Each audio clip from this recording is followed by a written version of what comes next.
Mga boss, mag-ingay.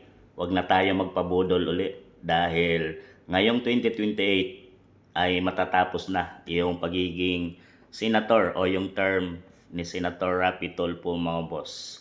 Yan, mag-ingay tayo mga boss dahil ang ating taong inaasahan na maging boses sa Senado ay nanahimik mga boss.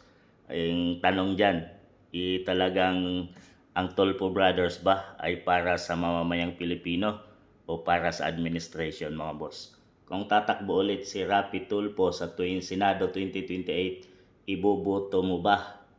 Hindi o oo mga boss?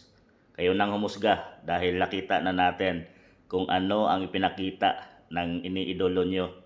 Mga boss, nung talagang bago mag-eleksyon, ang ingay ng pangalan ni Tulfo at ng Tulfo Brothers mga boss. Dahil nga sa social media na Rapi Tulfo in action. Dahil alam natin na kung gaano kalupit tumulong at lotasin ng Tulfo Brothers ang mga problema, lalo na ng ibang mga mamamayang Pilipino mga boss na dumudulog at lumalapit sa kanya. Pero kaya natin siya binoto dahil alam nating siya ang magiging boses ng masang Pilipino o ng mamamayang Pilipino dyan sa Senado. Pero dito sa laganap at malakihang billion trillions flood control corruption mga boss ay tikom ang bibig at nanahimik ang Tulfo Brothers mga boss.